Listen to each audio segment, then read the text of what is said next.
Bonsoir à tous, voici les titres de l'actualité d'ici que nous détaillerons dans quelques minutes. Évidemment, le retour de l'hiver et de la neige dans les Alpes du Sud. Il a beaucoup neigé dans le sud du département, 30 cm dans le Dévoluy, 20 cm à Laragne et il a neigé jusqu'à Château-Arnoux. On vous dit tout dans le JT. Tout autre sujet, 65 personnes handicapées privées d'emploi à Gap. L'établissement La Source accueille 180 travailleurs. Il pourrait en accueillir davantage, mais impossible, l'ARS ne veut pas. C'est une histoire de schéma.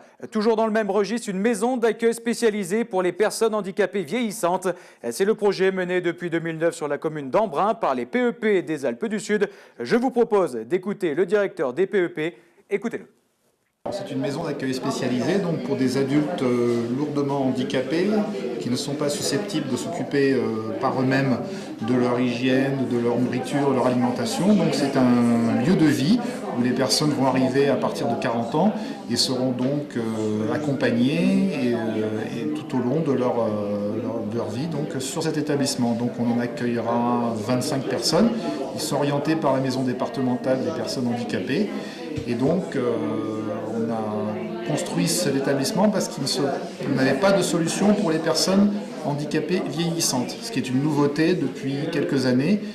Grâce au progrès de la médecine, les personnes handicapées, leur espérance de vie a très fortement augmenté et du coup, leurs besoins sont devenus aussi spécifiques avec le vieillissement. Et donc, cet établissement est le premier qui prend en compte la double problématique du handicap et du vieillissement.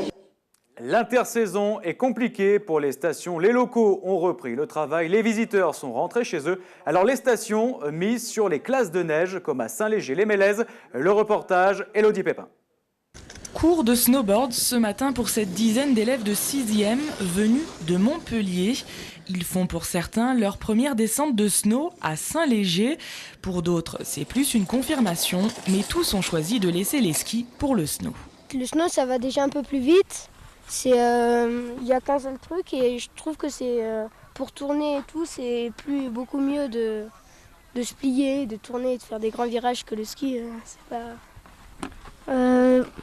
Moi, je trouve c'est parce que j'avais envie de découvrir autre chose, des nouvelles sensations et tout ça, et j'aime bien. Alors si pour certains c'est la première fois qu'ils viennent à Saint-Léger, leur professeur de sport qui organise le séjour connaissait déjà la station et le choix ne s'est pas fait par hasard. C'est une station petite, familiale, où ils sont assez organisés pour les collectivités. Donc c'était pratique, c'est pas loin de chez nous, entre 3 et 4 heures de route. Donc c'était ce qui était de plus pratique pour nous. On est dans un centre d'hébergement où ça roule super bien, c'est vraiment bien calé.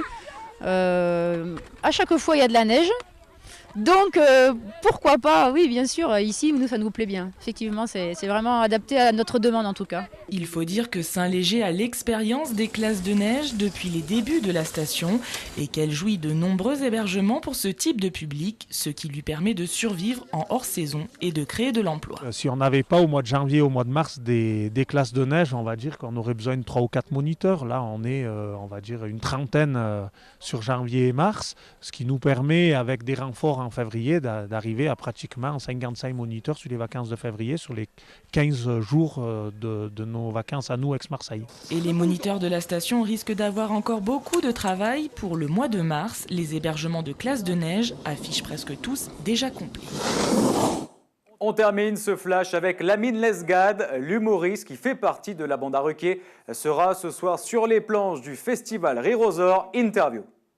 Premier festival au ski, ouais. Mais je fais du snowboard, moi, parce que je suis jeune, je suis un peu foufou.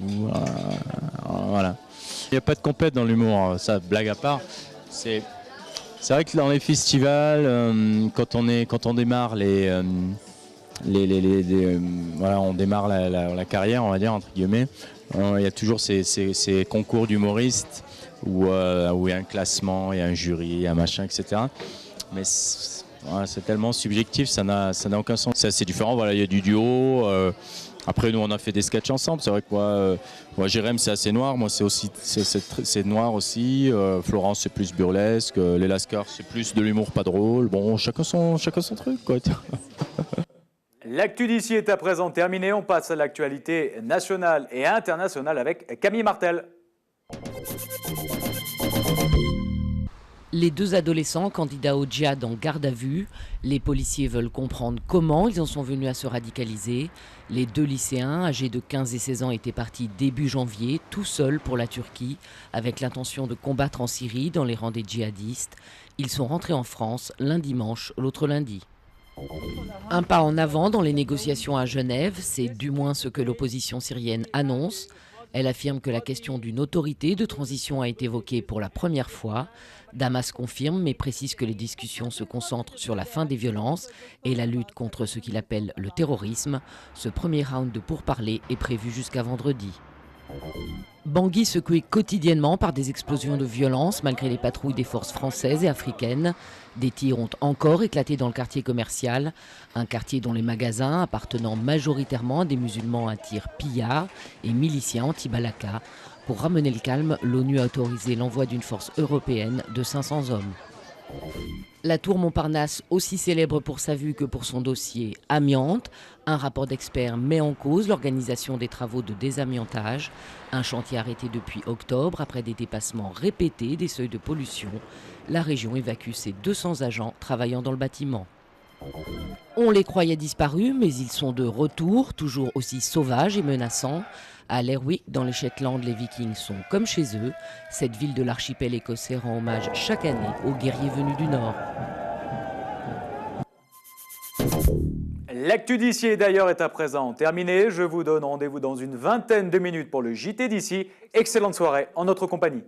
24 heures sur 24, 7 jours sur 7, toute l'actualité des Alpes du Sud et dans le monde. D'ici.fr